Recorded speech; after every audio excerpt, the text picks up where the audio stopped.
Very good evening class. Welcome to our YouTube channel RPSC bio academy. हम जो chapter discuss कर रहे थे वो कर रहे थे प्लांट एनाटॉमी, और प्लांट एनाटॉमी में हम आज जो टॉपिक डिस्कस करेंगे वो करेंगे आइसोबायलैटरल लीफ में। आइसोबायलैटरल लीफ की बात की जाए, ये मोनोकोट प्लांट्स में पाई जाती है,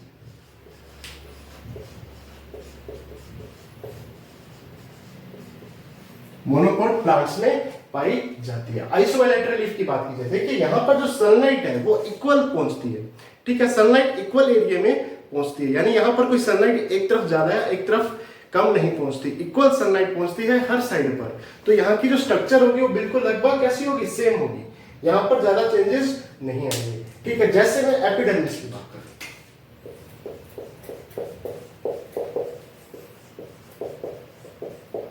किसकी बात करूं, एपिडर्मिस की। देखिए एपिडर्मिस दो थी, एक अपर एपिडर्मिस,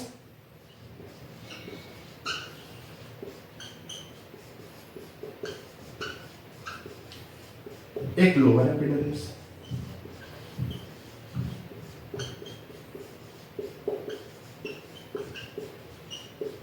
एपिडर्मिस की सेल की बात की जाए तो थिन वॉल्ड,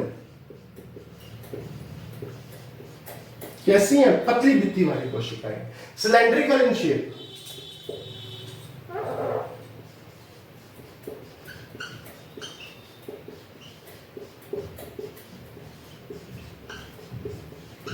पतली भित्ति वाली कोशिकाएं बेलनाकार आकृति की है। अगर हम आगे बात करें, देखिए ये सबसे ऊपर और सबसे नीचे पाई जाती है। यहां पर stomata, number of stomata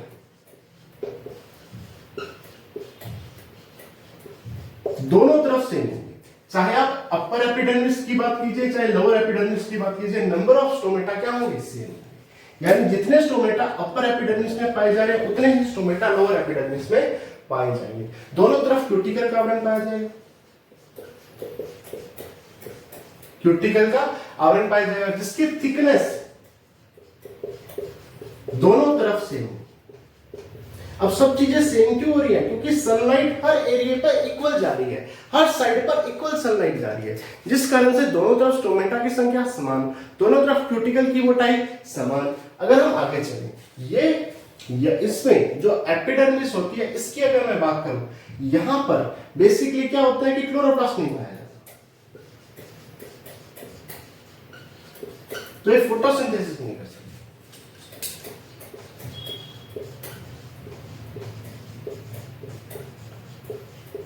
photosynthesis नहीं कर सकती। यहां पर बुलिफॉर्म सेल्स पाई,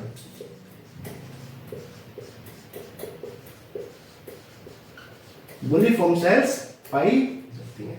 इसके बारे में अभी बात करते हैं। देखिए एपिडर्मिस की बात की जाए तो अपर एपिडर्मिस और लोअर एपिडर्मिस में विभेदित रहती है, जो कि थिन वॉल्ड है, सिलेंड्रिकल इन शेप है। नंबर ऑफ स्टोमेटा दोनों तरफ समान पाए जाएंगे, क्यूटिकल की थिकनेस दोनों तरफ समान होगी, और क्लोरोप्लास्ट नहीं पाया जाएगा तो फोटोसिंथेसिस नहीं हो पाएगा। यहां पर बुलिफॉर्म सेल्स पाई जाती हैं। अब बुलिफॉर्म सेल्स के बारे में बात करते हैं।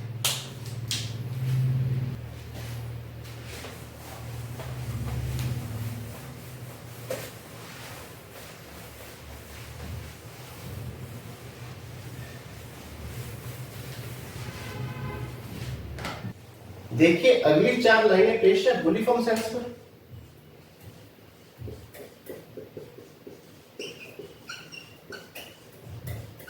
या जिसे कहते हैं मोटर सेल।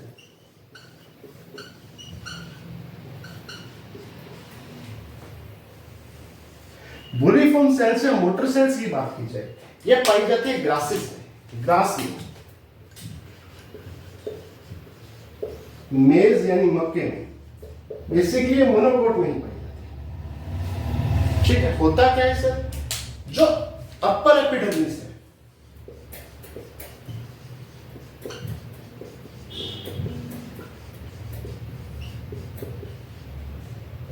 अपर एपिडर्मिस की जो कोशिकाएं हैं वो वाटर का एब्जॉर्प्शन करके फूल जाती हैं, टर्जिड अवस्था में आ जाती है, फूल जाती हैं, टर्जिड अवस्था में आ जाती हैं, ठीक है। वाटर का एब्जॉर्प्शन करके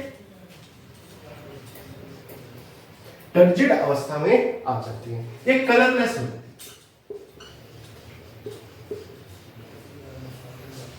कलरलेस हो जाती है। अपर एपिडर्मिस की कुछ कोशिकाएं वाटर का एब्जॉर्प्शन करके टर्जिड अवस्था में आ जाते हैं, जो कि कैसे हो जाती है, कलरलेस हो जाती है। ये काम क्या करती है, रोलिंग ऑफ लीफ, लीफ की रोलिंग में काम करती है, या यूं कहूं तो फोल्डिंग और अनफोल्डिंग ऑफ लीफ।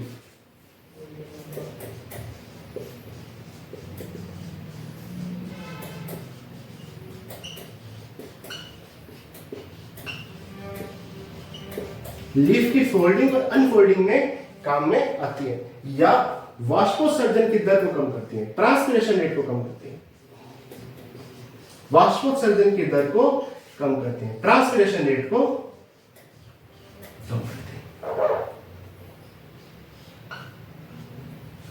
देखिए बुलिफॉर्म सेल्स या मोटर सेल्स ग्रास या मेस में पाई जाती है, ठीक है। ये अपर एपिडर्मिस की कुछ कोशिकाएं कलरलेस हो जाती है, मोटी हो जाती है, कैसे हो जाती है, थिक हो जाती है, कलरलेस हो जाती है और वाटर का एब्जॉर्प्शन कर लेती है, ठीक है। और ये किस काम आती है, लीफ की रोलिंग करने में, फोल्डिंग और अनफोल्डिंग ऑफ लीफ में, या ट्रांसपिरेशन रेट को कम करती है। ये पाई किस में जाती है, ग्रास और मीज में।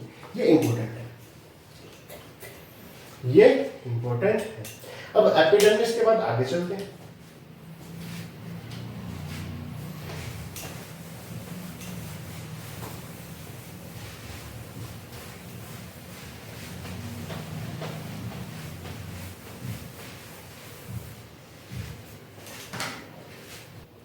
देखिए इसके बाद बात करते हैं किसकी, मेसोफिल की, मेसोफिल टिश्यू की।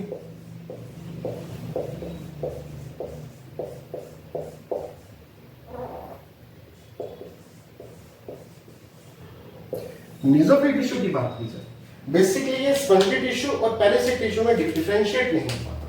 इसमें क्या होता है कि पैलिसेड टिश्यू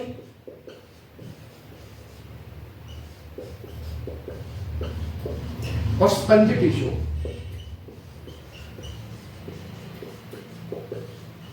में डिफरेंशिएट नहीं होता, यानी हम विभेदित नहीं कर सकते कि कौन सा पैलिसेड टिश्यू है, कौन सा स्पंजी टिश्यू है, डिफरेंशिएट नहीं हो पाता,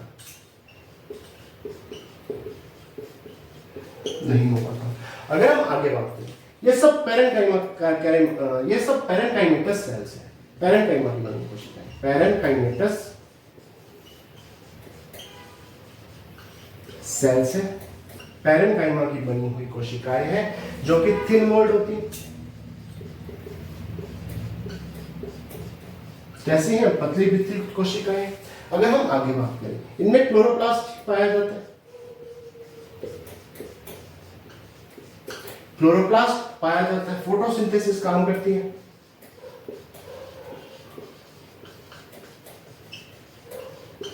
फोटोसिंथेसिस का काम करती है। इसमें इंट्रासेलुलर स्पेस,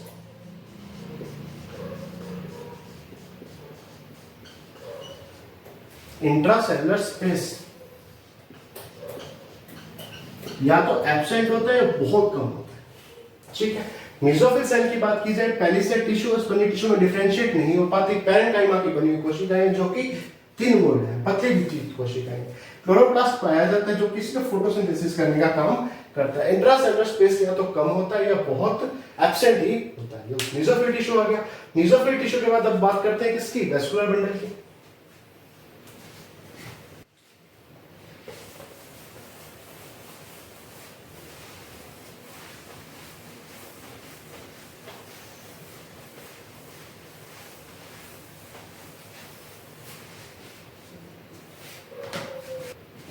अब हम बात करते हैं किसकी,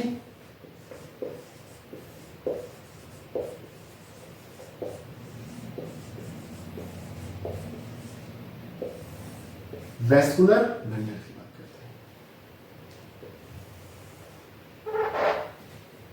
वैस्कुलर बंडल की बात की जाए तो वैस्कुलर बंडल एक दूसरे के पैरेलल स्थित होते हैं, पैरेलल होते हैं, एक दूसरे के समांतर। जैसे ये वैस्कुलर बंडल और इसके बिल्कुल समांतर ही दूसरा वैस्कुलर बंडल स्थित होगा, इस तरह से पैरेलल स्थित होते हैं, ठीक है। आगे बात करें कैसा है, conjoint, collateral, conjoint, collateral, closed. Vascular bundle के चारों तरफ बंडल शीट्स पाई जाती है, बंडल के चारों ओर क्या पाई जाती है? बंडल शीट, जो किसकी बनी होती है? पैरेंट।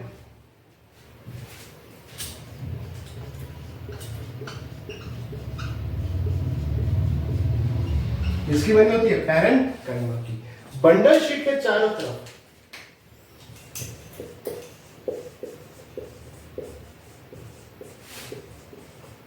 बंडल शीट के चारों तरफ ठीक है, बंडल शीट के चारों तरफ बंडल शीट एक्सटेंशन पाया जाता है,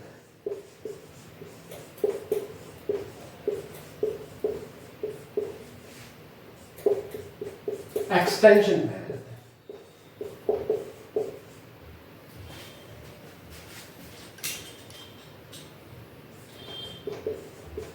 जो कि स्क्लेरेन काइमा होता है।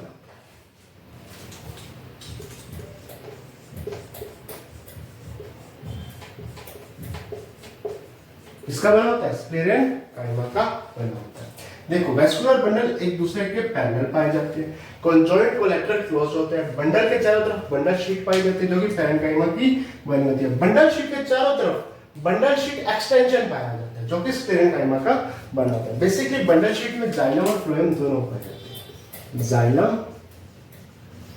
एंड फ्लोएम दोनों प्रेजेंट होते हैं।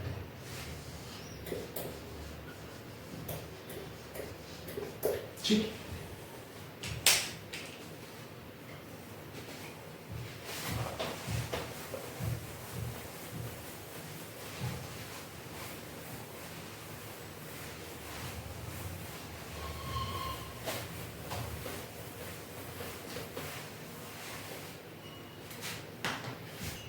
देखिए ये आइसोबाइलेटरल लीफ का डायग्राम है, जहां पर ये है अपर एपिडर्मिस,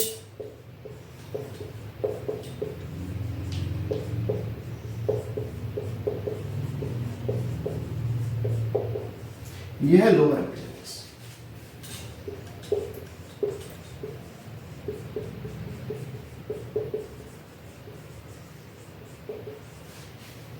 इसके बाद क्यूटिकल के लिए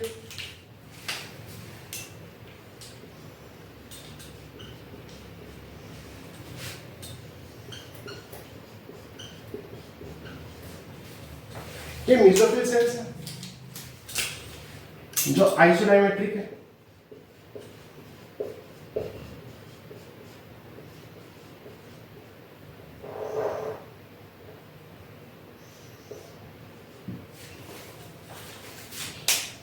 ये स्टोमेटा है,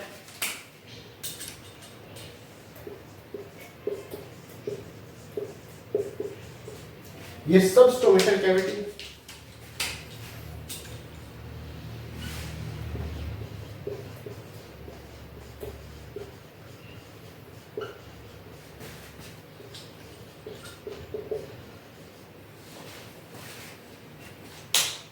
ये बंडल शीट सेल है जो पैरेन्काइमा की बनी होती है।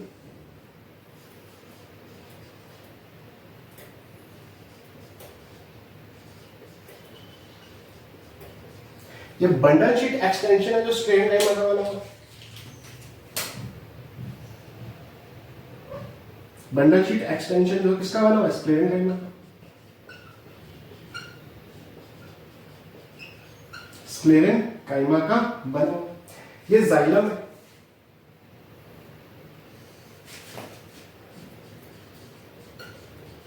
और ये फ्लोएम।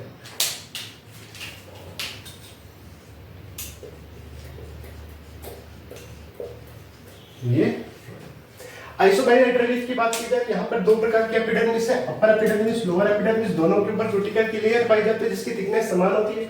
दोनों तरफ समान मात्रा में स्टोमेटा पाए जाते हैं, स्टोमेटा के अंदर सब स्टोमेटल कैविटी पाई जाती है, बीच में मेसोफिल सेल्स पाई जाती है, जहां पर इंटरस्टिशियल स्पेस या तो एब्सेंट होता है या बहुत कम होता है। यहाँ पर जो वेस्कुलर बंडल है वो पैरेलल पाए जाते हैं। कैसे पाए जाते हैं? पैरेलल पाए जाते हैं। ठीक है, बंडल शीट पाई जाती है जो कि पैरेन्काइमा की बनी होती है, उसके बाद बंडल शीट एक्सटेंशन पाया जाता है जो कि स्क्लेरेनकाइमा का बना होता है। वेस्कुलर बंडल के अंदर जाइलम और फ्लोएम पाया जाता है। तो ये आ गई आइसोबाइलेटरल लीफ। ठीक है, अगर हम और इसको ध्यान से देखें तो जो अपर एपिडर्मिस की कुछ कोशिकाएं फूलकर बड़ी हो जाती है, अपर एपिडर्मिस की कुछ कोशिकाएं फूलकर बड़ी हो जाती है, जिन्हें क्या कहते हैं? वुलिफॉर्म सेल।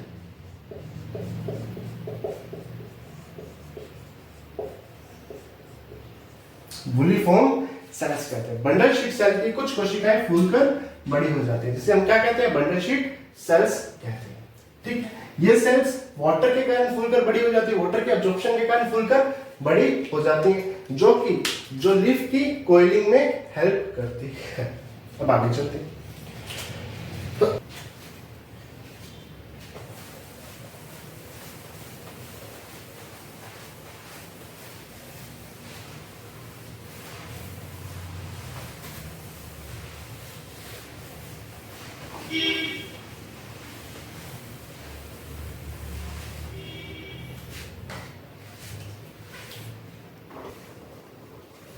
देखिए, ये क्वेश्चन ग्रेड 1 स्कूल लेक्चरर 2022 में आया हुआ है।